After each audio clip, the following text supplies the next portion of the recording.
Ce soir, je vous amène en balade. On va traverser le temps et l'espace, puisque le conte que je vais vous raconter ce soir, il a été écrit au tout départ de l'histoire, environ vers 600 ans avant Jésus-Christ. Ça remonte. Mais il n'empêche qu'il est présent, il est là, ce soir sur le plateau, bien évidemment, avec une réécriture aux environs de 1630 par M. Jean de La Fontaine, et également retravaillé par Offenbach. Ce soir, pour vous, la chatte métamorphosée en femme. Un homme chérissait éperdument sa chatte. Il la trouvait mignonne et belle et délicate, qu'il miaulait d'un ton si doux. Il était plus fou que les fous. Cet homme donc, par prière, par larmes, par sortilège ou par charme, fit tant qu'il obtient du destin que sa chatte, en un beau matin, devient femme.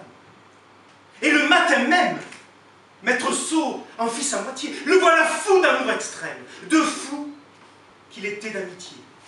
Jamais la dame la plus belle ne charma tant son favori. Que fait cette épouse nouvelle? Son hypocondre de mari, il l'amadoue.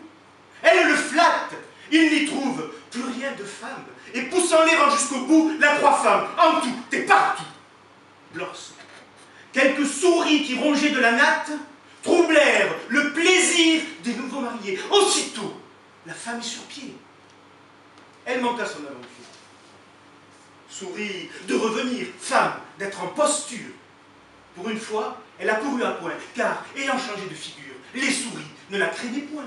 Ce lui fut pourtant une amorce, tant le naturel a de force. Il se moque de tout, certain âge accompli. Le vase est imbibé, l'étoffe a pris son prix. En vain, de son train ordinaire, on le veut désaccoutumer. Mais quelque chose qu'on puisse faire, on ne saurait le réformer. Que de fourches, ni d'étrivières ne leur font changer de manière. Et fussiez-vous en bâtonner, jamais vous n'en serez le maître. Qu'on lui ferme la porte au nez, il reviendra par la fenêtre.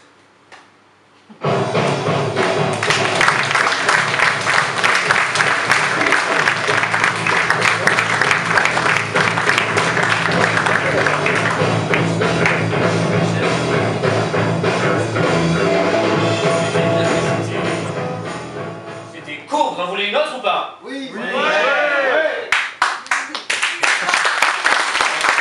Alors, pour vous ce soir, le lion amoureux. Alors tout à l'heure, je vous ai dit, ce texte date d'à peu près 600 ans avant Jésus-Christ, celui-là aussi, et l'œuvre originelle est écrite par Ésope. Et Ésope a écrit exactement le lion amoureux. C'est le titre de son texte, qui n'est pas écrit en vers, mais en prose. Donc La Fontaine a réécrit cette fable, l'a transformée, il l'a adressée à une certaine mademoiselle de Sévigné, qui était la nièce de Madame de Sévigné. Et cette personne était très très belle, et le roi était amoureux d'elle. Mais elle avait certaines pudeurs et elle ne voulait pas s'offrir au roi, ce qui à cette époque ne se faisait pas. Donc La Fontaine a décidé de faire un petit texte pour Mademoiselle de Sévigné. Donc le lion amoureux, le lion, vous l'aurez compris, c'est le roi. Sévigné, de qui les attraits servent aux grâces de modèle, vous, qui naquites toute belle à votre indifférence près, pourriez-vous être favorable aux jeux innocents d'une femme et voir, sans vous épouvanter, un lion qu'amour sut dompter. Amour est un étrange maître, heureux qui peut ne le connaître que par récit, lui ni ses coups.